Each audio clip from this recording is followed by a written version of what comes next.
గత సంవత్సరం బడ్జెట్లో పెద్ద డైలాగ్ కొట్టినారు. మా బడ్జెట్ వాస్తవాలకు దగ్గరగా ఉంది, మేము నేల విడిచి సాము చేయలేదు, గాల్లో మాటలు మాట్లాడలేదన్నారు. మరి ఇలా బట్టి గారిని అడుగుతా ఉన్నా, ఎందుకు మరి మీ బడ్జెట్ అంచనాలకు చేరుకోలేకపోయింది? ఎందుకు మీ ముఖ్యమంత్రి గారే 70,000 కోట్ల గ్యాప్ వచ్చిందని చెప్పి చెప్తున్నారో చెప్పండి సమాధానం అని చెప్పి కూడా అడుగుతా ఉన్నాం. నమ్మి ఓట్లేసిన పాపానికి 4 కోట్ల మందిని ముంచిన బడ్జెట్ ఇది. 6 గ్యారంటీలను గోవిందా గోవిందా చేసిన బడ్జెట్ ఇది. ప్రజల ప్రగతి రథ చక్రానికి పంక్చర్ చేసిన కాంగ్రెస్ ప్రభుత్వం ఇది. రేవంత్ రెడ్డి అసమర్థతకు, రేవంత్ రెడ్డి చేతగాని తనానికి, పరిపాలన వైఫల్యానికి నిలువుటద్దం ఈ బడ్జెట్ అని మేము చెప్తా ఉన్నాం. తెలంగాణ పునాది 10 ఏళ్లు గట్టిగా పడ్డ తర్వాత కూడా వీళ్ళ అసమర్థత వల్ల, వీళ్ళ చేతగాంతనం వల్ల ఇవాళ ఆకాశం నుంచి పాతాళం వైపు తెలంగాణ ఆర్థిక వ్యవస్థ పోతున్నది అంటే ఖచ్చితంగా దానికి బాధ్యత కాంగ్రెస్ పార్టీ తీసుకోవాలని చెప్పి కూడా మేము చెబుతూ, సంవత్సరానికి 40,000 కోట్ల అప్పు చేస్తేనేమో ఆ రోజు రంకెలేసినారు, ఆ రోజు నోటికొచ్చిన మాటలు మాట్లాడినారు.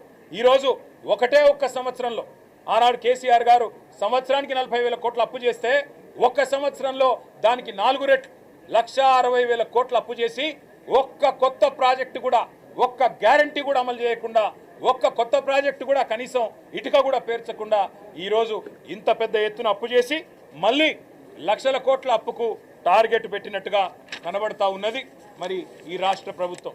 పెద్దలో సామెత చెప్తారు, తొండ ముదిరితే ఊసరవెల్లి అవుతుందని.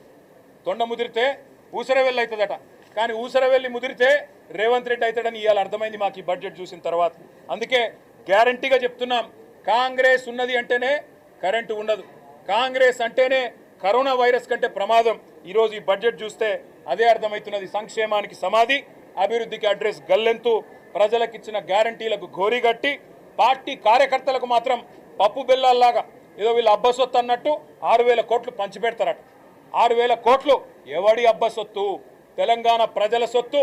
కార్యకర్తలకు ఇస్తాం, కాకరకాయలకు ఇస్తాం అంటే చూస్తా ఊరుకోవడానికి ఈ రాష్ట్ర ప్రజలు సిద్ధంగా లేరు. ముందు ఇచ్చిన మాట నిలబెట్టుకోండి. 6 గ్యారంటీలు 100 రోజులు అని ఏదైతే డైలాగులు ఊకదంపుడు ఉపన్యాసాలు ఇచ్చినారో అది నిలబెట్టుకోండి. కార్యకర్తలకు 6,000 కోట్లు పప్పు బెల్లాల్లాగా పంచిపెడతామంటే అది యువ వికాసం కాదు, కాంగ్రెస్ వికాసం అవుతుంది, తెలంగాణ వినాశనం అవుతుంది. అందుకే బుద్ధి తెచ్చుకోండి. ఇకనైనా ఢిల్లీకి మూటలు పంపే అలవాట్లు మానుకొని రైతుల ఆత్మహత్యల మీద దృష్టి పెట్టండి. సిగ్గుపడాలి ఈ ప్రభుత్వం. ఒకవైపు రాష్ట్ర వ్యాప్తంగా పంటలు ఎండుతుంటే, రాష్ట్రంలో రైతులు ఆత్మహత్య చేసుకుంటే అందాల పోటీలు పెడతారట. అది కూడా సిగ్గు లేకుండా బడ్జెట్లో చెప్తా ఉన్నారు. మే నెలలో అందాల పోటీలు పెడతాం. ఎవరిని ఉద్ధరించడానికి? మీ ప్రభుత్వం అందమేమన్నా ఉన్నదా? చక్కగా ఉన్నదా? మీ ప్రభుత్వ నిర్వహణ చక్కగా ఉందా? రాష్ట్రంలో ఒక్క వర్గమన్నా ఆనందంగా ఉన్నదా? ఆటో వాళ్ళు ఆనందంగా ఉన్నారా? రైతులు ఆనందంగా ఉన్నారా? పెద్ద మనుషులు ఆనందంగా ఉన్నారా? మహిళలు ఆనందంగా ఉన్నారా? ఎవరు ఆనందంగా ఉన్నారో చెప్పమని కోరుతా ఉన్నాం. అందుకే గ్యారంటీలకు, డిక్లరేషన్లకు గోరీ గట్టిన ఈ బడ్జెట్ను మేము పూర్తి స్థాయిలో రాష్ట్ర ప్రజల తరఫున వ్యతిరేకిస్తున్నాం, నిరసిస్తున్నాం. కాంగ్రెస్ చేసిన మోసం ఇవాళ ఒక్క మాటలో 6 గ్యారంటీలకు మంగళం బాడి గోవిందా గోవిందా అని చెప్పి మా చేతులు ఎత్తేసినట్టుగా కనబడింది తప్ప ఇంకోటి లేనే లేదని చెప్పి నిర్ద్వందంగా చెప్తా ఉన్నాం. జై తెలంగాణ.